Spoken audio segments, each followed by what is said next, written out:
Okay, hello and welcome to the subscriber update. Recently we've been experimenting with some chemicals to do some rust busting, get the rust off some of the small components that we have for the Defender. Now you can see here a photograph is steeped in a solution. On this side here, the left hand one is actually very rust clear, whereas the right hand one is not. And this basically, you can see the comparison here. Now this was steeped in vinegar. Okay, that's malt or distilled vinegar with 5% acetic acid, which is very effective over a period of time. You can see the tide mark here. This has actually stripped the metal quite well. Basically, this stuff is only 5% acetic acid, whereas you can buy a concentration of 99% acetic acid, which is a lot stronger and it can be dangerous, but it strips rust off quicker. The one we painted grey was completely rust stripped and it looked like the one on the left beforehand. I'll warn here that it produces vapour which is dangerous, hydrogen gas as it's working on rust. And a warning here, never mix it with bleach because that will create chlorine gas which can kill.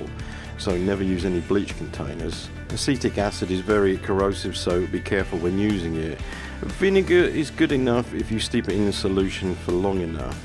So basically we've been doing the small components, stripping them and painting them just for the Defender project, which are now going to be stored.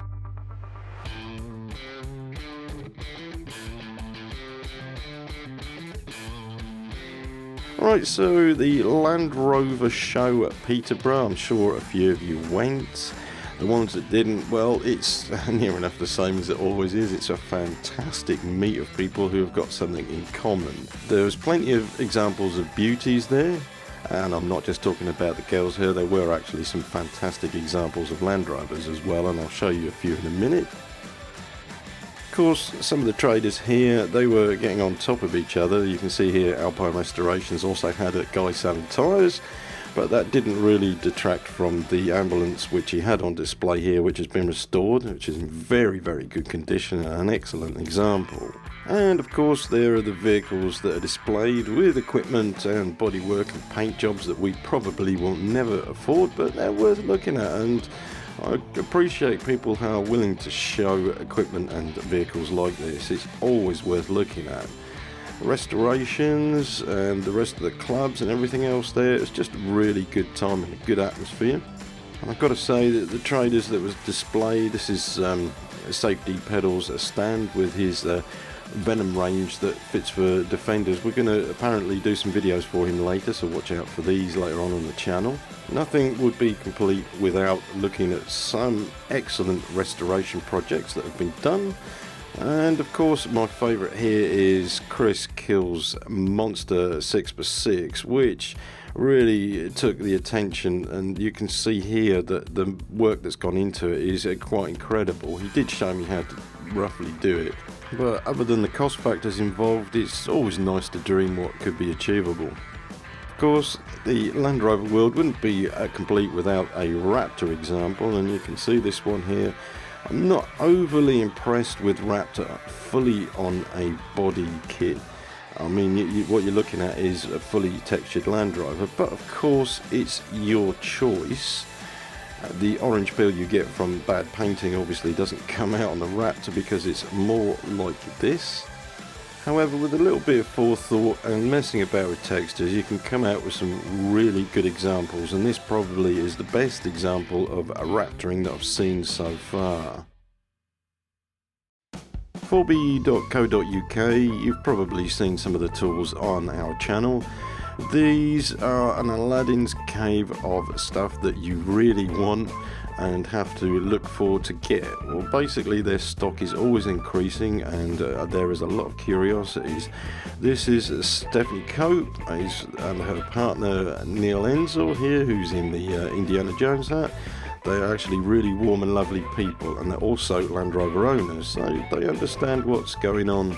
The equipment they sell, you can find them at the shows, or you'll find them on their website. One thing that will catch your eye on the stall is the 300 TDI twin alternator mounting kit. which basically allows you to mount another alternator. So you have two alternators, and this fits on the timing case at the top. You'll always find tools that you need on their website or on the stall, and of course there are things like the fist grip, which I think I'm going to have to get some of these. These look pretty good. One thing I did have to get is a ball joint removal kit, which is for the D2 front axle. I did actually look at the Discovery 2 that we have, and I thought I'd put it in for an MOT and see what the MOT tester would say compared to my inspection. And the front axle failed, and there are a few advisories still yet to do. There's a fair bit to do, including chassis welding. However, we're going to show this at some point. This kit is only about £40. It does need to be adapted, but it is useful for doing the job without buying an expensive specialist tool. Anyway, talking of specialist tools, the LT230, if you remember and you've seen any of our tutorials, I had to cut up a socket, which isn't the best thing to do, to get this nut off, and this one comes in a kit, and of course it needs to be replaced, and if you're doing the bearings it needs to be removed. This kit from Fourby, this is made by Neil. It's a perfect fit and it's just right for the job. This specialist tool, which is on their website, you'll find that it is indispensable if you're overhauling an LT230, so take this into consideration. Another specialist tool which you do really need for the rear main on the 300 TDI is the alignment pins. Now you could cobble something together, or you could buy the pins from Fourby, which Neil has made himself as well. He's a fairly competent engineer, and basically these guide pins, which can be put in with a screwdriver and removed with a screwdriver, will help you place the seal correctly without it distorting. Since it's a Teflon seal, it needs to be taken very great care of. Guide pins for the rear crank can be used elsewhere if you have a job for them. They screw into M8 by 1.25 holes, and you can see by the front timing case fitting it could fit into place and guide it there. Another little find from the Aladdin's Cave of Fourby.co.uk is some hooks. Usually I use an old welding rod and bend it over.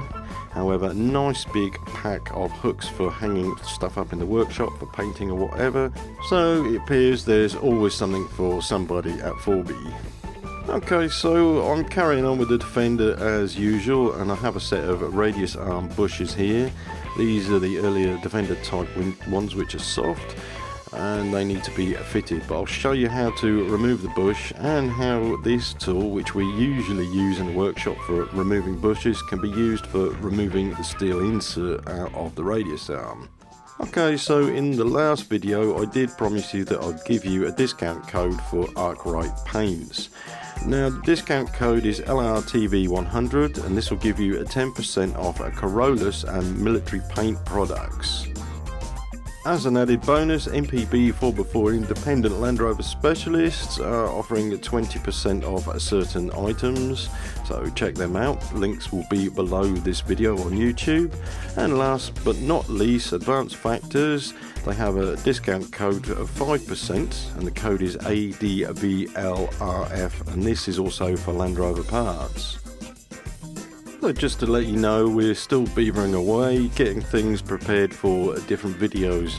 You'll see quite a lot of painting, but unfortunately the weather's getting on top of us, so we will get back to doing the 300 TDI engine at some point. And for the D2, we're going to start running through the list and talking about MOT failures and getting the vehicle ready for the test.